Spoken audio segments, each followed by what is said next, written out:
Hey everyone.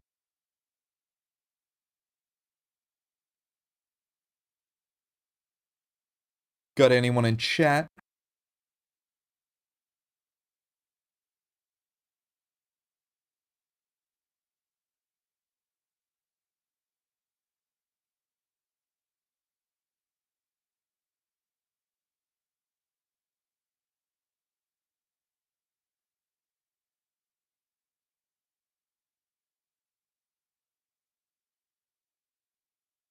All right, all right.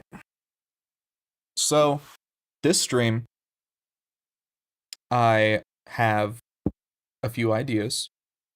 I was thinking we can finish Gabital from what Zelis was providing us last time. I know another person in VGG, Alicia. She created a website for us to view Gabital. So we're going to be using that today when we get around to it. Until then, I was thinking um, we can just do a theory recommendation from SFM. Let me find it real quick. And we can just start with that and slowly ease in.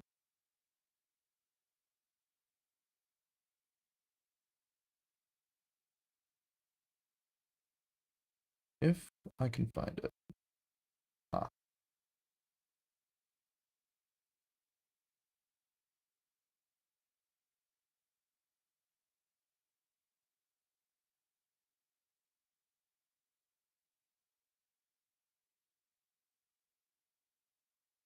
here we go.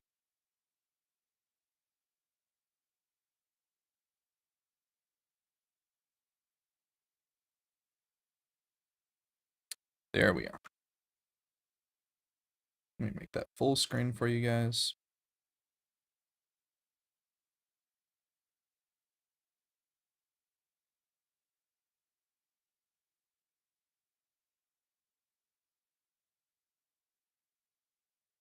All right. So, we're going to be reading Karl Marx's critique of Hegel's philosophy in general. Not particularly going to be a exceedingly interesting read, but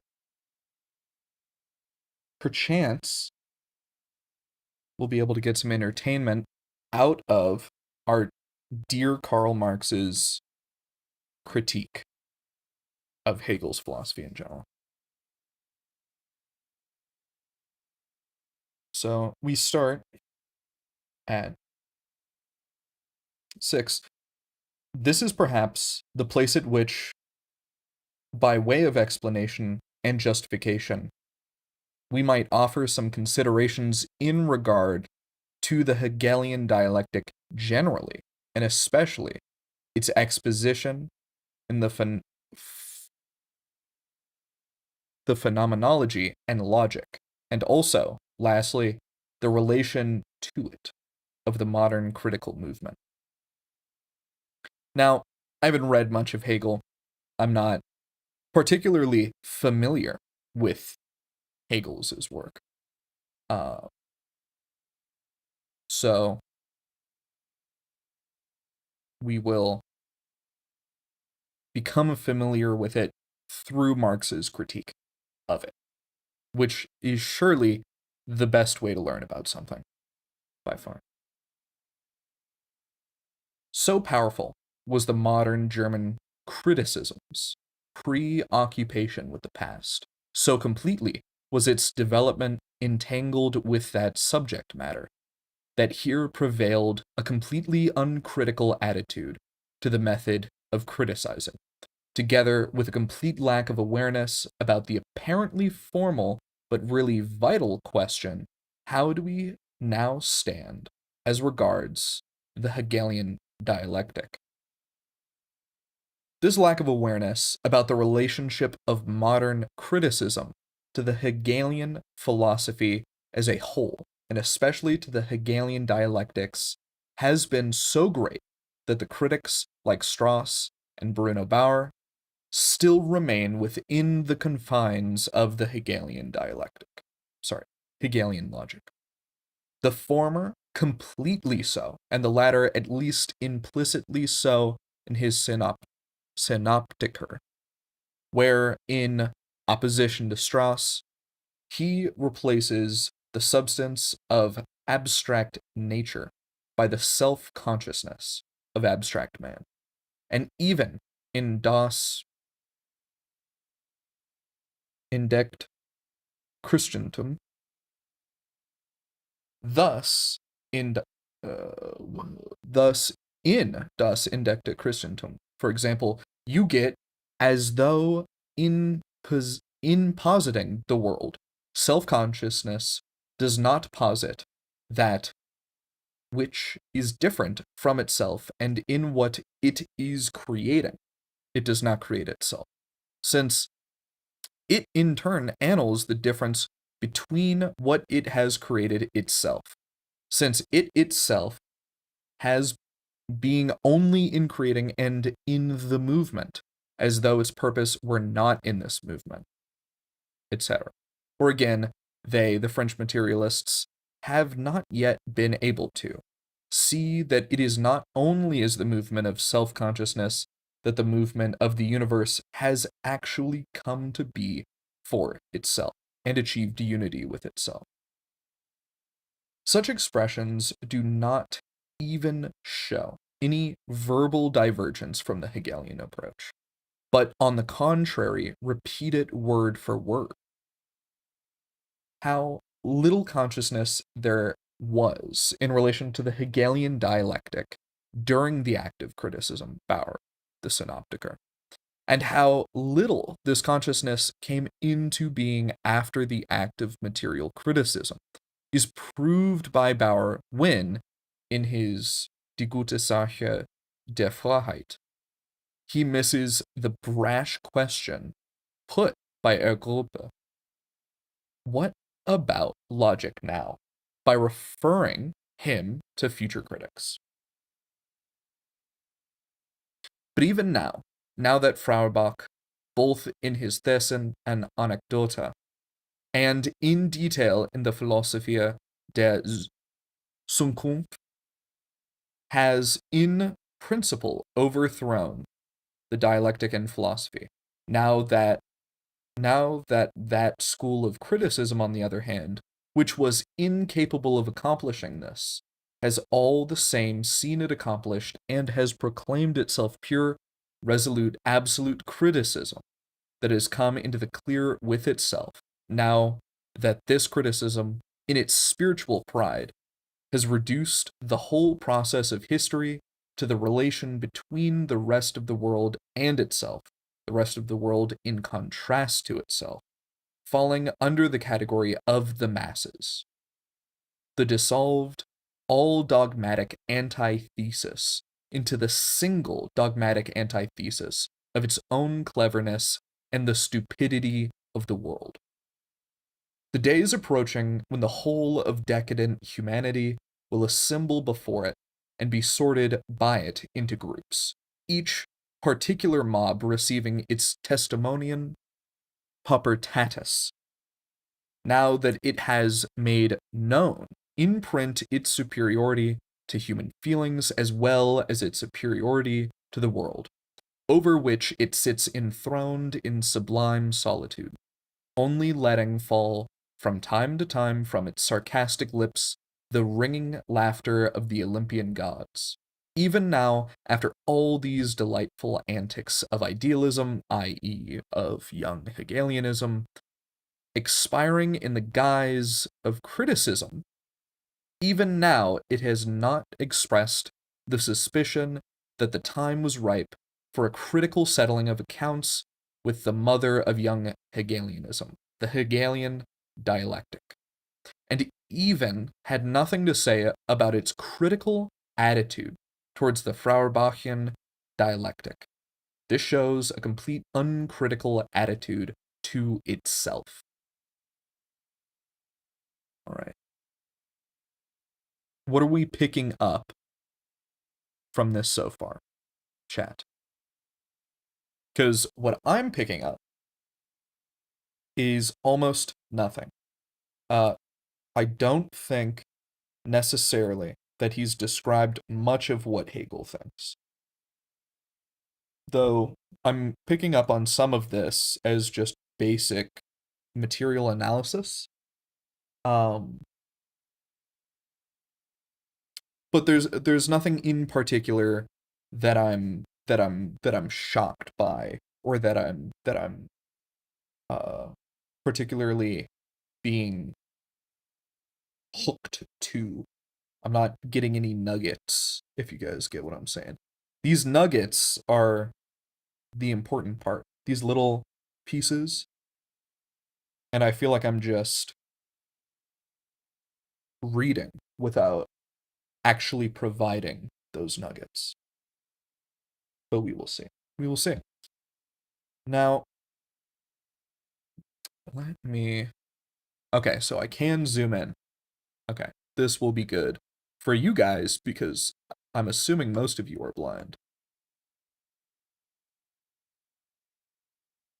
I think we were. Now, let's go over this. Feuerbach is the only one who has a serious, uncritical attitude to the Hegelian dialectic, and who has made genuine discoveries in this field. He is, in fact, the true conqueror of the old philosophy, the extent of his achievement, and the unpretentious simplicity with which he, Feuerbach, gives it to the world, stand in striking contrast to the opposite attitude of the others. Feuerbach's great achievement is the proof that philosophy is nothing else but religion rendered into thought and expounded by thought, i.e., another form and manner of existence of the estrangement of the essence of man, hence equally to be condemned. 2. The establishment of true materialism and of real science, by making the social relationship of man to man the basic principle of theory. His opposing to the negation of the negation, which claims to be the absolute positive and self-supporting positivity based on itself. Feuerbach explains the Hegelian dialectic, and thereby justifies starting out from the positive facts, which we know by the senses, as follows. Hegel sets out from the estrangement of substance, i.e., or in logic, from the infinite abstractly universal, from the absolute and fixed abstraction, which means, put popularly, that he sets out from religion and theology. Secondly, he annals the infinite and posits the actual, sensuous, real finite, particular philosophy, annulment of religion and theology. Thirdly, he again annals the positive and restores the abstraction, the infinite restoration of religion and theology. Feuerbach thus conceives the negation of the negation only as a contradiction of philosophy with itself, as the philosophy which affirms theology, the transcendent, etc., after having denied it, and which it therefore affirms in opposition to itself. The positive position, or self-affirmation and self-confirmation, contained in the negation of the negation is taken to be a position which is not yet sure of itself, which is therefore burdened by its opposites, which is doubtful of itself and therefore in need of proof, and which therefore is not a position demonstrating by itself by its existence, not an acknowledged position. Hence, it is directly and immediately confronted by the position of sense certainty based on itself. Feuerbach also defines the negation of the negation, the definite concept, as thinking surpassing itself in thinking, and as thinking wanting to be directly awareness, nature, reality. So I think, yeah, this just feels like materialism. And of course, it is Hegel. And, from the little that I know, fucking Slavoj Žižek going off about the Hegelian dialectics and materialism and the end of ideology and, his opinions on philosophy and theology and religion. I'm kind of gleaming where Slavoj Žižek gets a lot of the basis of his ideology from just in reading Marx's critique of kind of the Feuerbach's I guess standing in isolation from the Hegelian influence, I suppose. Feuerbach thus conceives the negation and the negation only, positive position or so. Okay. But because Hegel has conceived the negation of the negation from the point of view of the positive relation inherent in it as the true and only positive, and from the point of view of the negative relation inherent in it as the only true act and spontaneous activity of all being, he has only found the abstract, logical, speculative expression for the movement of history, which is not yet the real history of man as a given subject, but only the act of creation, the history of the origin of man. We shall explain both in the abstract form of this process and the difference between this process as it is in Hegel to contrast to modern criticism, in contrast to the same process in Feuerbach's Wesen des Christentums, or rather the critical form of this in Hegel still uncritical process. Let us take a look at the Hegelian system. One must begin with Hegel's phenomenology, the true point of origin, and the secret of Hegelian philosophy. Phenomenology. Self-consciousness. 1. Consciousness. A. Certainty at the level of sense experience or this, and meaning. Perception or the thing with its properties and deception. G. Force and understanding appearance in the supersensible world. 2. Self-consciousness.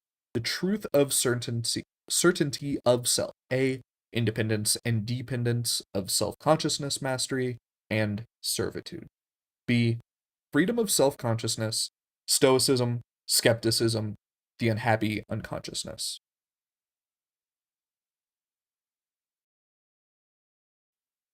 Okay. So we're just going over some definitions. 3. Reason certainty, and reason's truth. Observation as a process of reason, observation of nature and the self-consciousness, realization of rational self-consciousness through its own activity, pleasure and necessity, the law of the heart and the insanity of self-conceit, virtue and the course of the world, the individuality which is real in and for itself, the spiritual animal kingdom and the deception or the real fact, reason as lawgiver, reason which tests laws. What do we think about this so far, chat?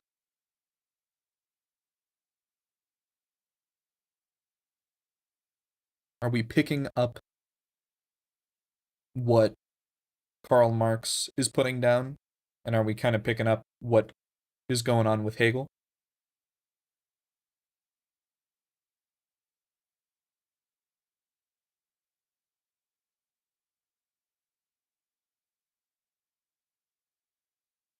Because what I'm getting is kind of, you know, again, kind of this materialist analysis, um, you know, based off of the italics, I'm picking up that a lot of this is going to be kind of a philosophy of um of being in the mind and of consciousness, which again, Hegel. Let me see if I can post this link anywhere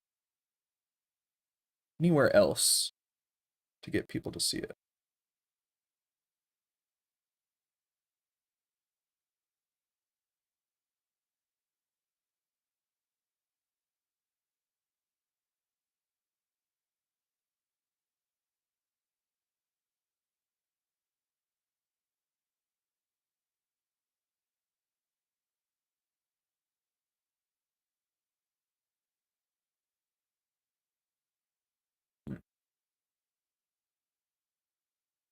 I think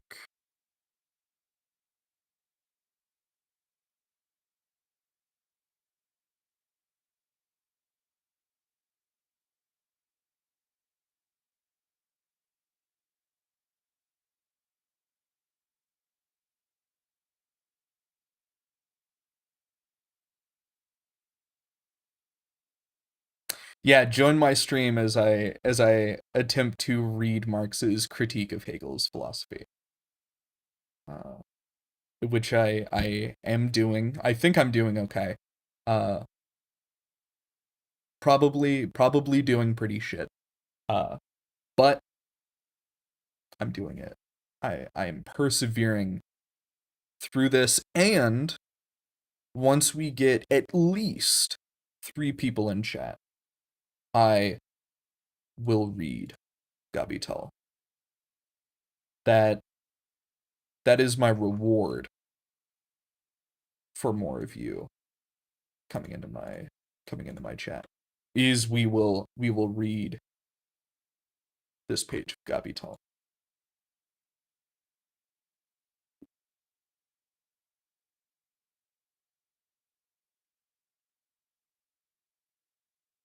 All right. B, mind. 1, true mind ethics. Interesting framing. 2, mind in self-estrangement, culture. 3, mind certain of itself, morality. Yeah, I feel fucking. I feel like I'm losing my shit. I have no idea. Like I get what I'm reading, um, but like articulating some sort of like critique or analysis of what I'm reading, that is far beyond what my very high mind can do right now. And I don't mean high in terms of lofty. I am uh quite stoned at this moment. My mouth is incredibly dry.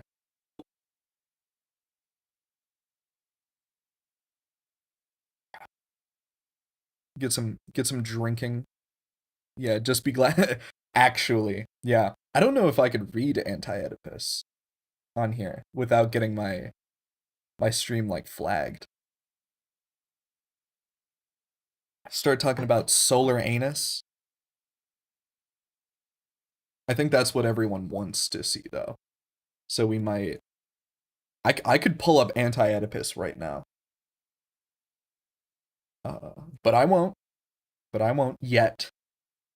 I won't yet pull up Anti-Oedipus. But if we only have some hardcore theorists in chat, I might I might move over to anti-Oedipus because I can talk way more on Deleuze and Guattari than I can on Hegel, which is funny. That's a funny thing to say. Um, religion, natural religion, religion of art, revealed religion. Okay. Okay. This is the first thing I can talk about is like religion. Oh, like I hate that we use the word religion to describe such a broad spectrum of human expression and the stereotypes, the generalizations and essentializations that we put onto things that we would deem as religion or that others would deem as religion. Fucking what a breakdown of logic goes on there. People are so dogmatically anti-belief. It's insane.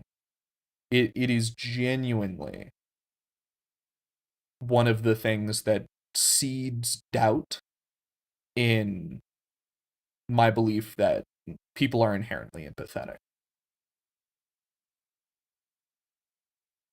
Tangent wiki section. What do we have here? What is this? Why would it give me that shit? There we go. Still no? Still no? It's still broken? Okay.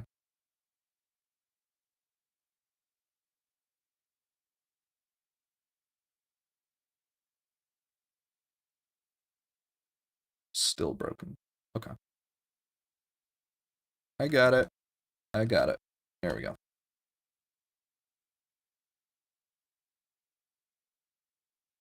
Just a sec.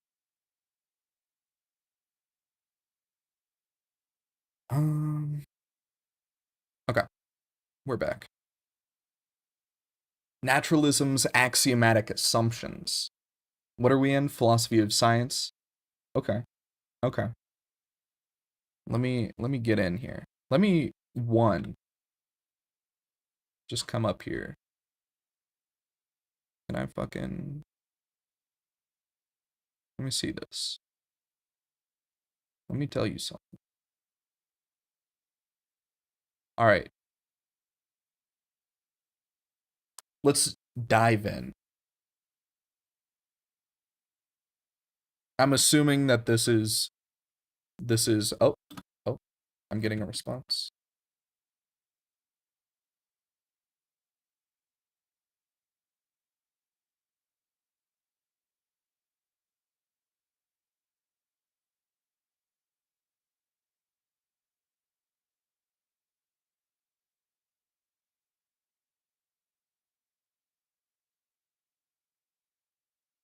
Will I have the free speech to actually post a link to my stream in VGG? Or will the totalitarian Vanguard Party keep the working man down?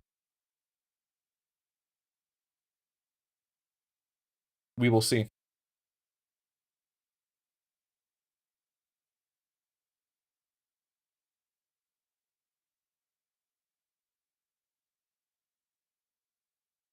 I think let me see something.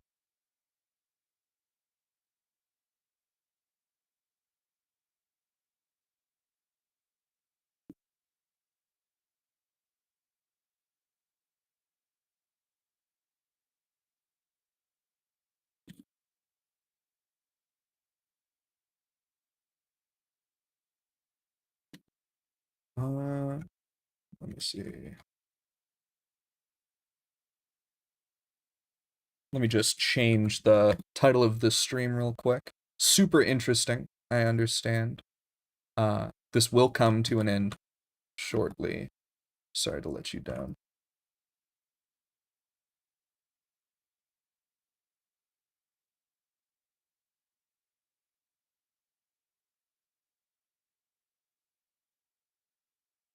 All right.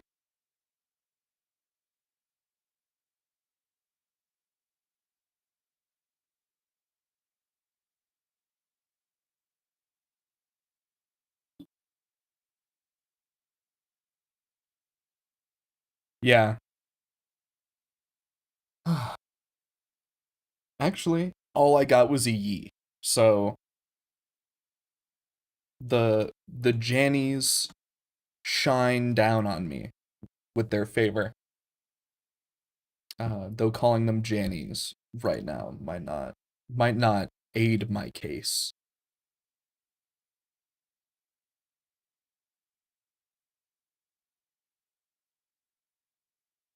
All right. So we're going to do a little spin-off from Marx's critique of Hegel's philosophy in general. Um, let's read about the philosophy of science's current approach to naturalism's axiomatic assumptions. Are you guys ready for this? Are we hyped? Are we hyped up right now? Settle down. Settle down. According to Robert Priddy, all scientific study inescapably builds on at least some essential assumptions that cannot be tested by scientific processes. That is, that scientists must start with some assumptions as to the ultimate analysis of the facts with which it deals. These assumptions, which then which these assumptions would then be justified partly, misspeak killing myself, by their adherence to the types of occurrence of which we directly conscious and partly of we are directly conscious and partly by their success in representing the observed facts with a certain generality, devoid of ad hoc suppositions. How do I say this guy's name? Because I think I know how to say this guy's name. But do I want to say this guy's name? Let's see.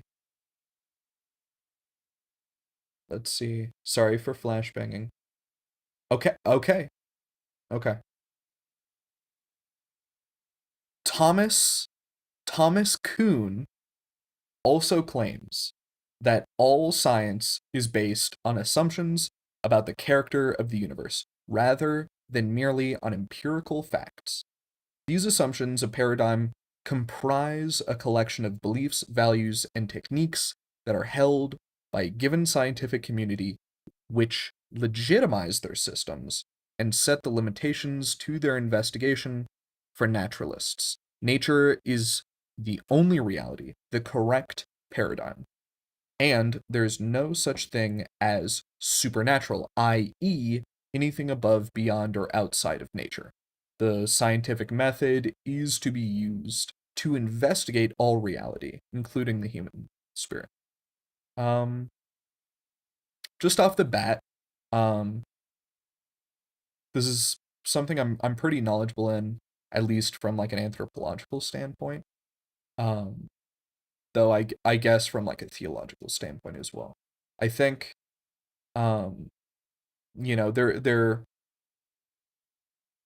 I think there is a almost a duality of both a pure materialist kind of understanding of the universe and one that relies on belief in that science in its methodology is incapable of coming to conclusions about um relatively immeasurable, what would that be, aspects of the universe. um I think that it is a possibility for science to be completely capable of describing every facet of the universe, but I think that so much of it is going to be clouded by methodology. And SFM, I think, you know, uh, you probably have some funny takes on methodology. Um, you know, I feel like the scientific methodology is currently flawed, and I think that there is a lot of the human experience that is foundationally and necessarily belief based because of our subjective senses, that some aspects of reality are going to be permanently rooted in a basis of spirituality and of belief. I don't think, even with the understanding of the material universe within its reality, even if that encompasses all of the human experience, I don't think that an understanding of that, um I I think the understanding of that is kind of, I am high. I am very high. If I say something incredibly silly or stupid, that's why. My eternal scapegoat. The section title that says "Anything Goes" method touches on Feyerabend's philosophy, but you should read the points in this section first, then go to that one. Okay, okay. Let's. How long is this?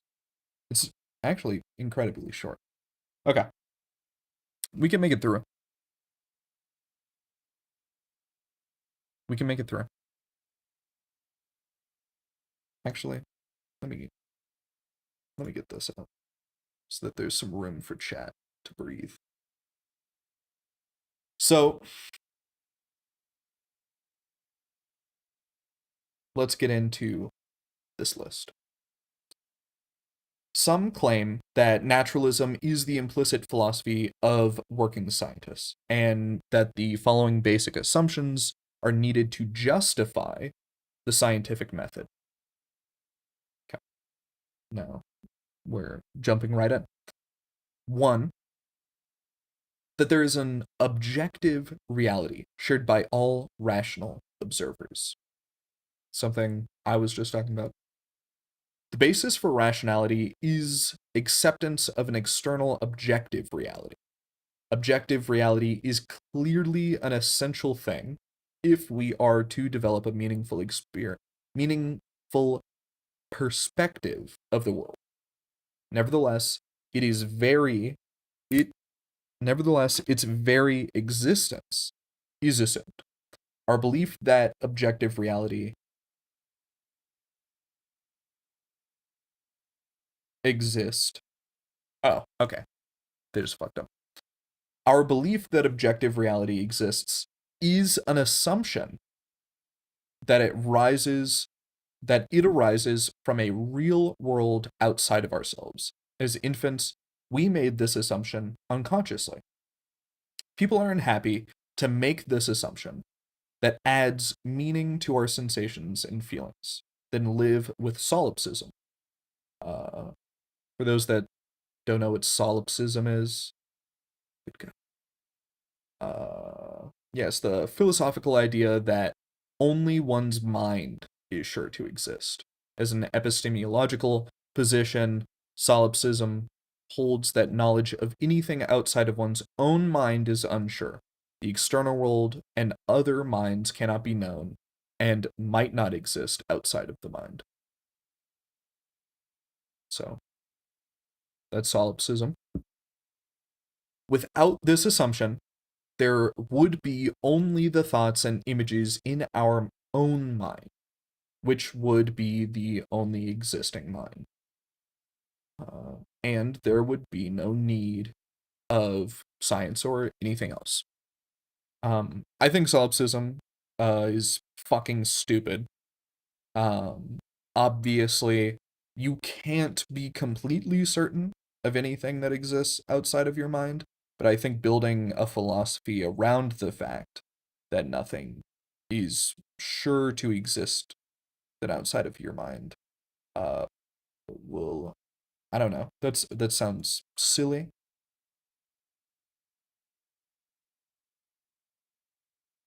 Sounds like something that wouldn't be welcome in the whimsical, playful goob zone. All right, that sounds anti-whimsy. All right, that sounds sad. Um, Actually, you know what? Get back to me on that. Two, this is objective reality. That this objective reality is governed by natural laws. Uh, Quoting Hugok, I guess. Science, at least today, assumes that the universe obeys knowable principles that don't depend on time or place. Hello, Anonymous Platypus. Welcome to the chat. Uh, if you have any recommendations for theory, go ahead and let me know. Or for any content to show on screen. As long as it is not pornographic in nature. Or, I guess, something that violates YouTube's terms of service. That's it. Of course. But welcome. We are reading the Philosophy of Sciences Wikipedia pages section on uh, the current approaches to naturalism's axiomatic assumptions. And this is kind of a break off from when Flashbang we were reading, killing myself, Marx's critique of Hegel's philosophy in general.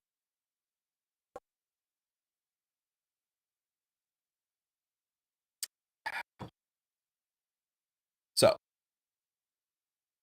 just finished reading this, I think. But I'll reread it, just in case I'm having a lapse in memory. Science, at least today, assumes that the universe obeys knowable principles that don't depend on our time or place. Relativity, you know, this is relativity. This is all this brainworm shit. Hugok argues that science presupposes that the physical world is orderly and comprehensible. I don't think that the physical world is entirely comprehensible. But I don't think that anything is immeasurable. That reality can be discovered by means of systematic observation and experimentation. Stanley Sobotka said, "The assumption of external reality is necessary for science to function and to flourish. For the most part, science is the discovering and explaining of the external world. Science attempts to produce knowledge that is as universal and objective as possible within the realm of human understanding."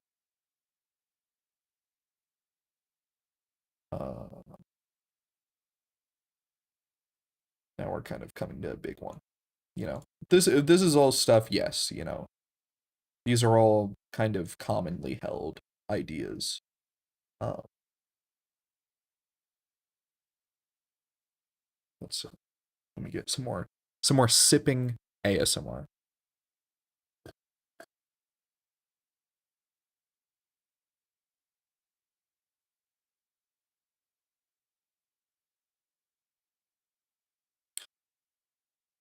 That nature has uniformity of laws, and most, if not all, things in nature must have at least a natural cause.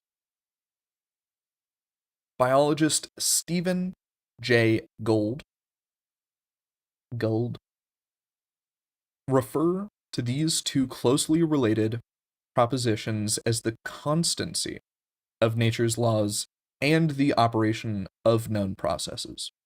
Simpson agrees that the axiom of uniformity of law, an improvable postulate, is necessary in order for scientists to extrapolate inductive inference into the unobservable past in order to meaningfully study it.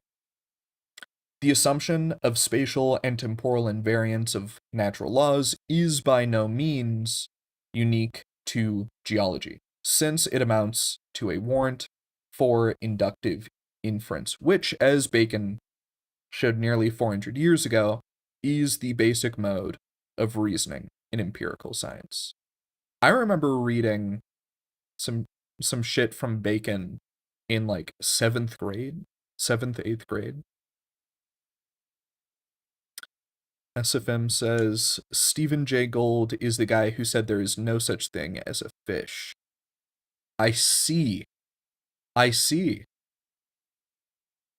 Flashbang. Paleontologist, evolutionary biologist, and historian of science. Harvard, New York.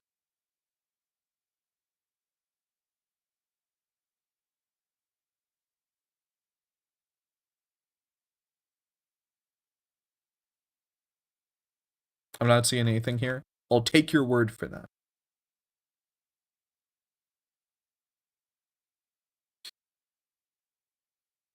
Where was it? Was I here? Without assuming this spatial and temporal invariance, we have no basis for extrapolating from the known to the unknown, and therefore no way of reaching general conclusions from a finite number of observations. Since the assumption is itself vindicated by induction, it can in no way prove the validity of induction. An endeavor virtually abandoned after Hume demonstrated its futility 2 centuries ago. Gould also notes that natural processes, such as Lyell's uniformity of process, are an assumption. As such, it is another a priori assumption shared by all scientists, and not a statement about the empirical world. That's interesting. That's interesting to think that that's a priori. And I would say, I agree. I wouldn't say that's necessarily an observation of empiricism, but rather just something agreed on. According to our Hoikus, the principle of uniformity is not law, not a rule established after comparison of facts, but a principle preceding the observation of facts. It is the logical principle of parsimony, of causes, and of economy, of scientific notions, by explaining past changes by analogy with present phenomena. A limit is set to conjecture. For there is only one way in which two things are equal, but there are an infinity of ways in which they could be supposed different. What do we think of this, chat? What are we gleaming from this tone?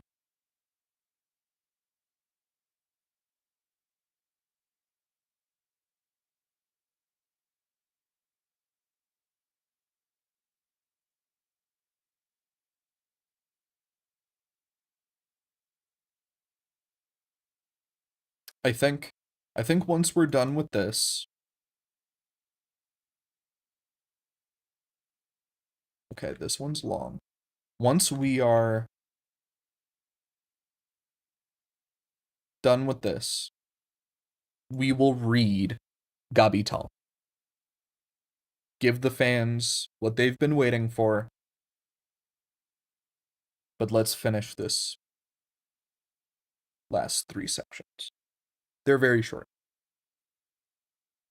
The experimental procedures will be done satisfactorily without any deliberate or unintentional mistakes that will influence the results. That experimenters won't be significantly biased by their presumptions. That random sampling is representative of the entire population. A simple random sample, anyone who's taken a statistics class or has read the statistics section of Wikipedia, they're about the same level. It's much shorter. Okay. Before we read Gabital, we will go over the anything goes methodology. At least skim it. I know Gabital is so cute. I was a hater at first. But I think now, I don't know about lover, but liker, perchance, is the most probabilistic option used for creating a sample from a population. The benefit of SRS is that the investigator is guaranteed to choose a sample that represents the population that ensures statistically valid conclusions. I mean, I'm not a mathematician. I'm not a statistician. I don't. This is statistics is not something that I am particularly fond of.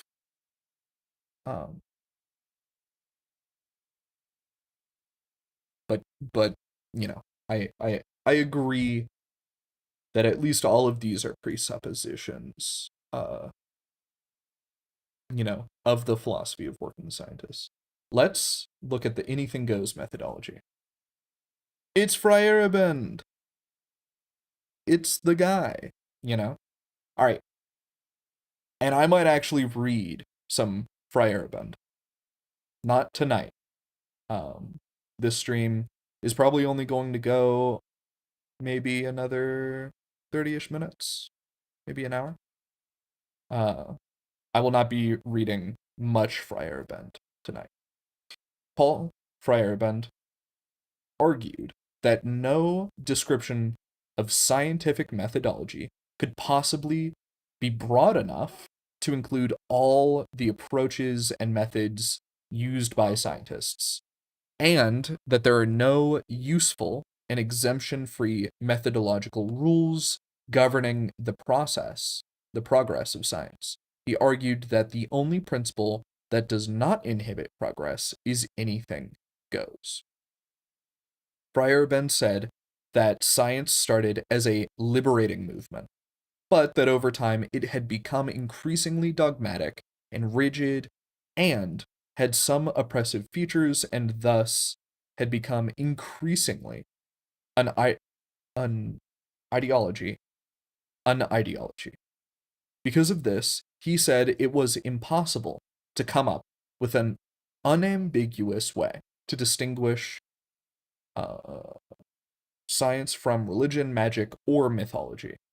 He saw the exclusive dominance of science as a means of directing society as authoritarian and ungrounded. Promulgation of this epistemological anarchism earned Feyerabend the title of the worst enemy of science from his detractors. Just from what I've read from Feyerabend, he's not saying anything too crazy in my head.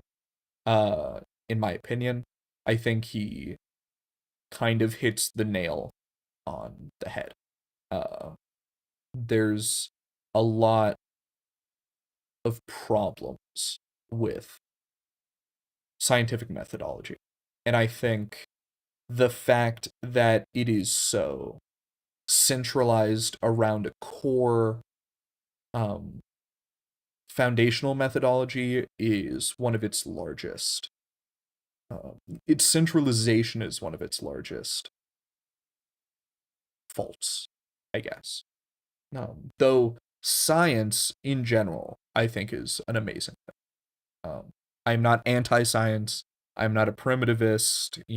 I'm none of these things.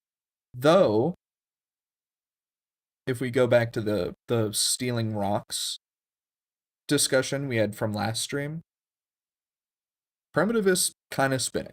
Anyways,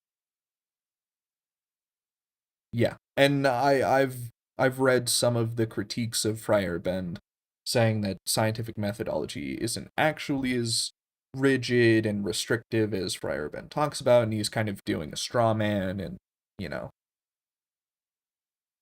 that's kind of up to you to decide in your own readings. I feel like just from what I've seen, science is extremely restrictive, methodologically speaking. But a good little tangent article. What was that? 20, 25 minutes? An hour? We will get back to this maybe next stream, maybe next theory stream that we do. Um, Centralization around um, the methodology. You know, the funding, the support. What gets accepted um, universally. There's a lot of centralization institutionally, and a lot of centralization ideologically. Uh, Again, like science very frequently becomes ideological instead of purely methodological. Same thing, with anarchism. Anarchism can be observed both as an ideology and a methodology, and the ideology can incorporate the methodology, but once it leaves the realm of methodology, it becomes, or of strict methodology, um, and that methodology influences ideology. That is when, uh, yeah, tune in for Hint's method. Yeah, exactly. We will go very deep when we read Friar Ben's Against Method. Um, Eventually, one day when we get around to reading Friar Bend. Also, interesting thing to note, Friar Bend, born 1924, died in the 90s. My great grandpa, one is older than him and still alive. Get dunked on. I'm gonna live to be like 110 and it be like fully functional. That's the curse of being depressive. Is you live for like 1 billion years. I think that's how that works. All right, Gabital. So we're going to get through Gabital, and then, uh, if I can, I'll chat with Praise Adam. Yeah. Um, we're going to finish Gabital. We're going to. I'm going to see if I can chat with chat for a little while. If I can talk with y'all for a little bit. And then I think that's where I'll end it off. I'm hoping I can finish everything off in about 30 minutes. Um, Mostly because my partner, I want to speak to my partner because I miss them deeply. I am a wife guy, um, but I am neither a guy nor do I have a wife. So, Pepe point in chat. We don't even have emotes. It's YouTube chat. What can I say? We have emojis. You guys like emojis? Good God. Their custom emotes are fucking disgusting. Holy shit. I have never seen these. Stream, you are being saved by me not showing you these things. This is sacrilegious. Also, they have their own emoji for peace out, and it looks like that. Why is it fucking squished? How much is YouTube worth? How much money do these guys rake in? And this shit looks like that's horrifying. Sweaty? Are you looking at Gabby? All right. Sorry about the clap. I just saw that fucking red line. All right. Let us read Gabital. Let me real quick tell VGG chat that we are reading Gabital and that they should tune in.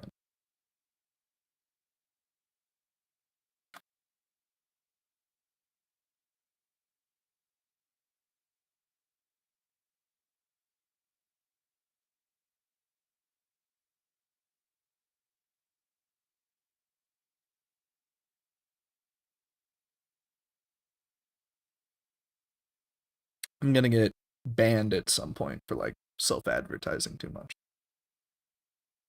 Yeah, the emotes are terrifyingly bad. Let me see if I can get a dark mode extension.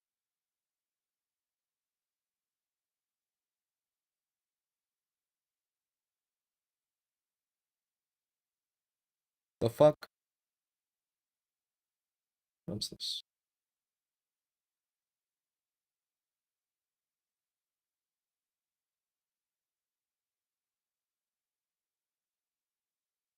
Can I just...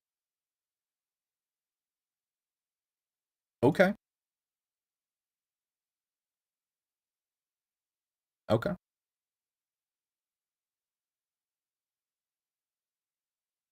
People are asking me fucking Linux questions in fucking VGG chat. Oh, I'm fine. Okay. Okay. All right. So, let us read Gabital. Gabby, raise the price of the wheels from 20 to 30 coins. But chief, no one would pay that much for them. Look outside, Gabby. What do you see? The rainy season has started and the road is washed out. And it's cobblestone here. Imagine what happens on trade routes. In a situation like this, old wheels wear out quickly and their owners will need to buy new ones. And they will buy new wheels, my wheels, at my price. Right? He has a monopoly. He can just set the price to be whatever the fuck he wants because people must use his shitty old wheels that he designed to be obsolescent.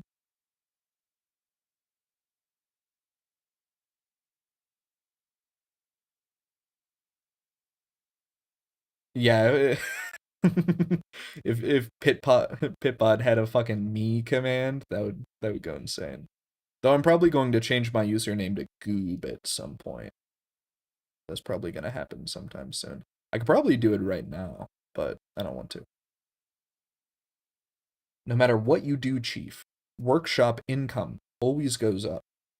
How are you doing this? Well, I had a good grades in school. Today's topic, cost reduction strategies in a declining profit environment. This is insane. I like it though. It's very on the nose. But Gabby had good grades too. The answer to the first question is A, and the answer to the second question is C. What the fuck? Oh my gosh, you can still see the little Cyrillics in the back. Yeah. Yeah. Yeah, another weak mute for SFN. For what the fuck do they even mute you for? Like half the time I have no idea what's going on. Just because you get muted and it's like you fucking said something like an objective observation and people got mad that you like said that. Also, also, hey now, hey now, Gabby Tall, is this anti-anarchist propaganda? What's going on here, Gabby Tall? Are you saying that these anarchities are the reason that you're being held back? What's going on here?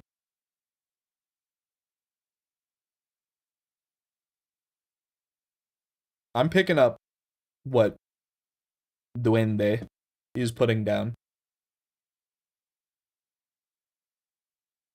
Why are we doing this? To pass the exams, of course. We were in a different schools. We were in a different schools. Big brain. Can't you make the machine yourself? And how is Gabby supposed to open her own workshop if she can't even buy a single machine? One, what's going on here? What is this? Is this like a Shrek candle? Is this like her earwax or some shit? Yeah, it's a Marxoid lossalist, and uh all Marxoid lossalists are foaming at the mouth reactionaries when it comes to anarchism. That is that is very true. I don't think it's a reference to class hierarchy. Platypus. Platypus. I think it is literally just the person who made this is probably like a tanky, or as SFM said, a Marxoid lassalist, and probably would like fucking blow my brains out the second they like locked eyes with me and realized that I was an anarchist.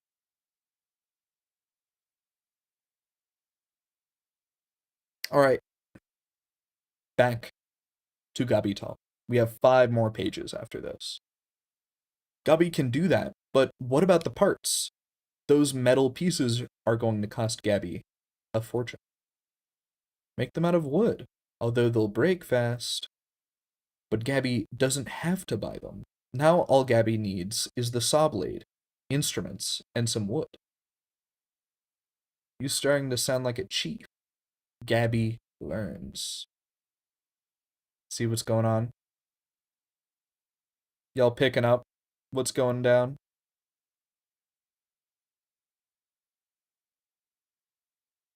Oh my sweet Gabby. This is so confusing, the fucking mix up. Right. Are we doing this? What's going on? Western comic? Japanese comic? Chief, can Gabby use the machines for work? Oh, my sweet Gabby wants to make something for herself? Of course. 20 coins per hour, and they're all yours. Renting the machines to her? 20 coins? That's more than Gabby makes in a whole day. Well, if you don't want to use them, Gabby has no choice. She needs these machines. Well, Gabby has little money. She will have to spend a lot of money.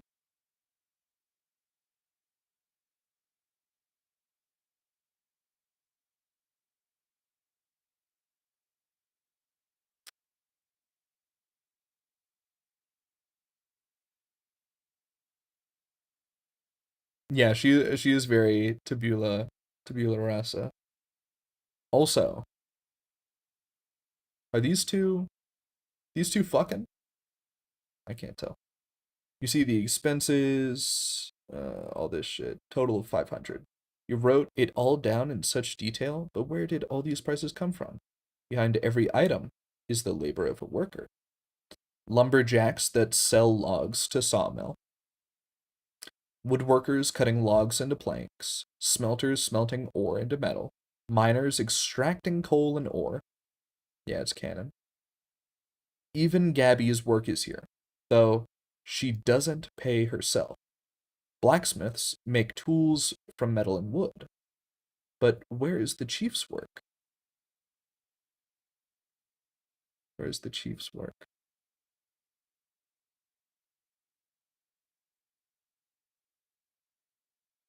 So, Gabby will build a machine in about 3.5 months. But what if we make two of them? If we both put in our money, we could save some. You want to help Gabby? We can help each other. I don't want to work for the chief for the rest of my life either. With our four hands, not only will build them faster, but we can accomplish so much more. Partnership.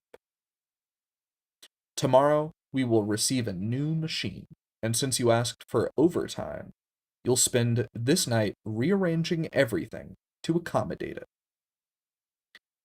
It's good we won't have to do that. And they're all fucking building their shit. It seems like the machine is faulty. Get it out of here. Should have spent all this time making wheels. We'll get pay anyway. We did a great job.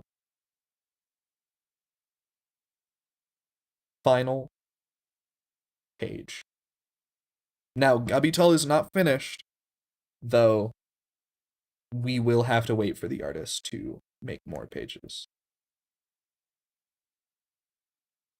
Now, Chief, Gabby and Folka have made machines, but we have nowhere to put them. Can we please place them inside the closed workshop? Oh, so that's what you've been working on after hours. Well, I could rent you that space for, say, 500 coins a month, or I could buy all those machines for 1,000 coins each. Kitty. We would then place them there, make you a manager, so you'll have your own team and even raise your salary. What? No. We've put so much work into them. Sorry, Chief, but Folka is right. Those machines are our property, and we won't sell them. The means of labor.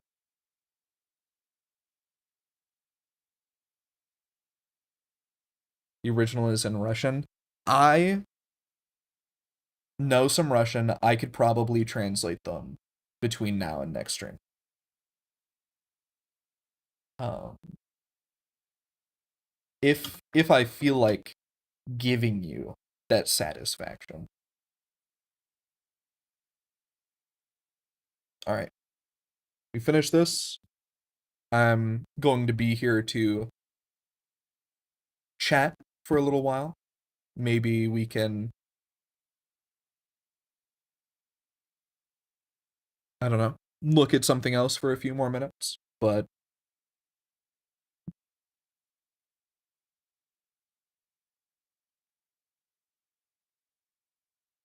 does anyone have any feedback, any questions?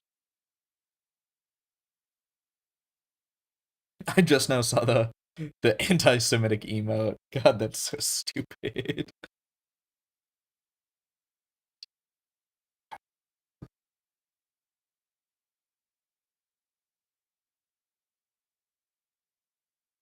God, I'm looking at these emotes. They're haunting. This is truly terrible. This should be, I think this is borderline illegal.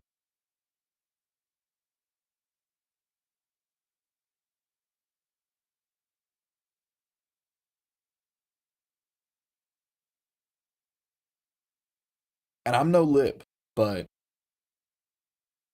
you know, I feel like there might be something going on here that needs to be cracked down on. Right? This should not be allowed.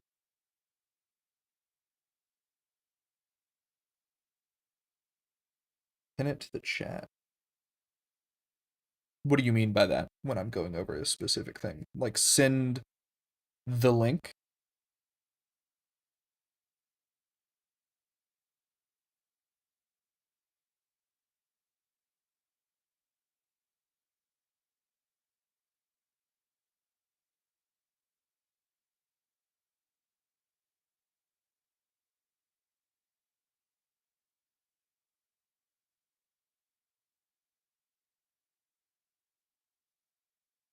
Yeah. Okay.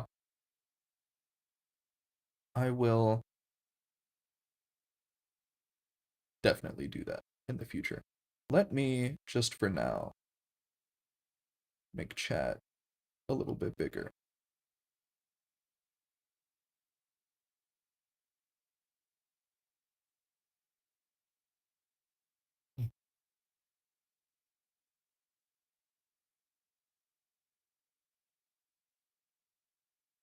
And then how does everyone feel about the material that we went over in class today?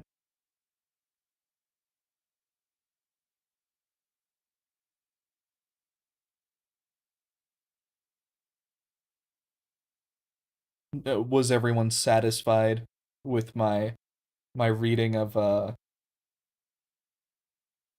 the philosophy of science's current methodology on, what was it, naturalism's something. I can't remember already. It's already seeping out of the fucking tapped hole in the front of my skull. Let me see here. And then also for anyone rewatching this, I have a Discord server that you are all welcome to join.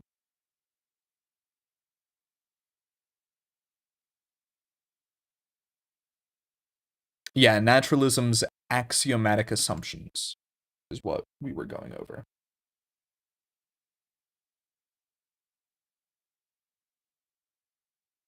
Yeah, there is definitely a difference between like working science and the philosophy of, doing that science. Yeah, go ahead and join.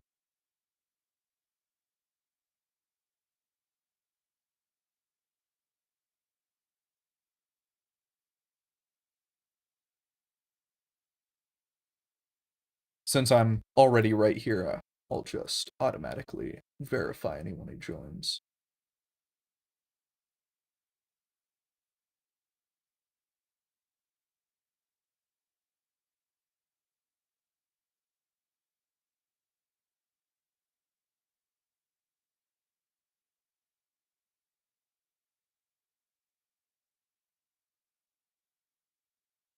Damn, it is storming outside. It is like like insane. Like I just peeked out of my window.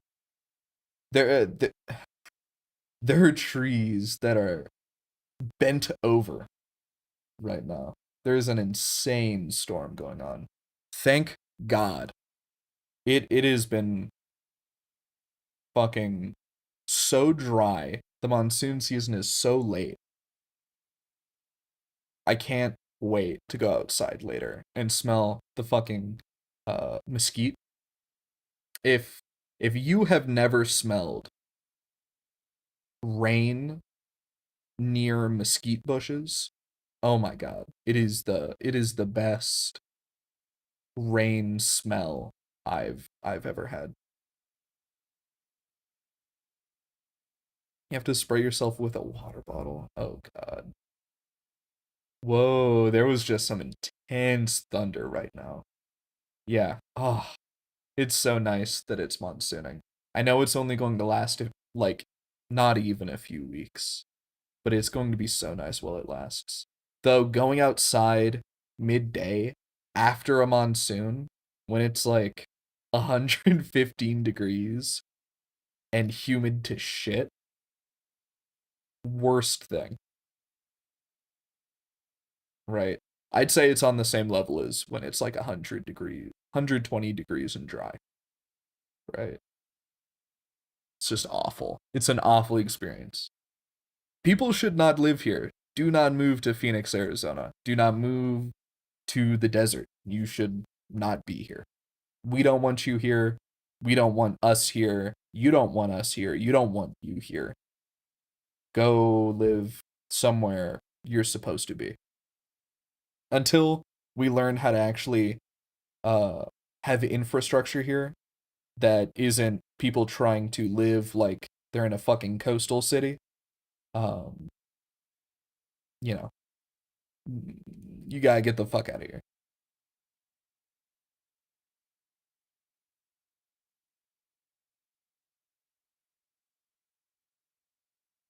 Yeah, yeah, it's wild. The elevation of the U.S.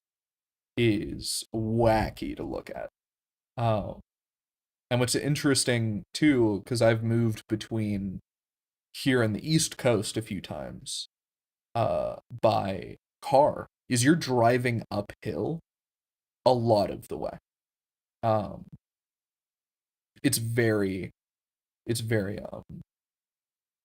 interesting. Also, very fuel inefficient. Uh, going over the central U.S. If Phoenix actually had density, it would be so much more sustainable. It could be. It could be more sustainable.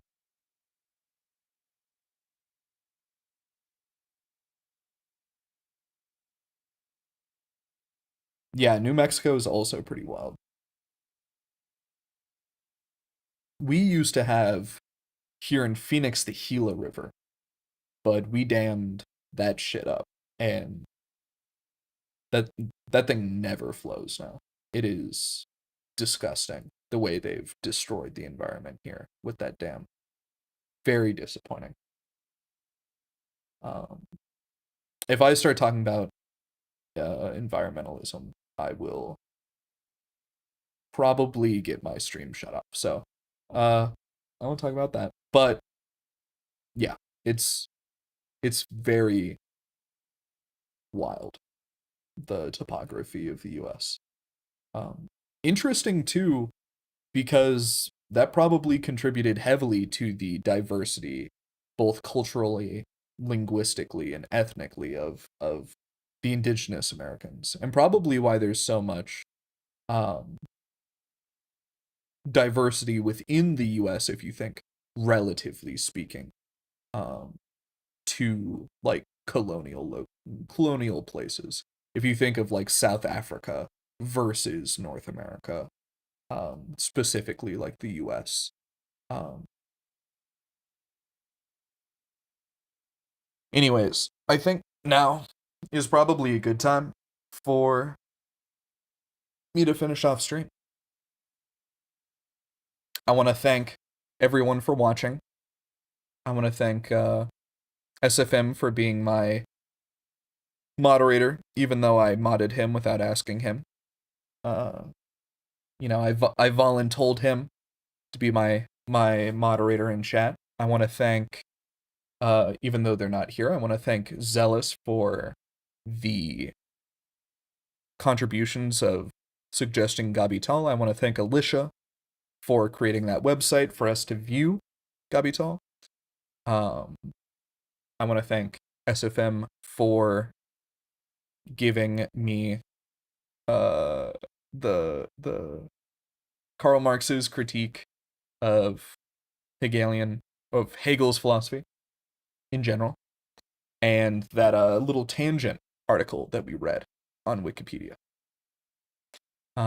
Thank you so much for watching, and I hope to see everyone watching this live or as a VOD on my next stream.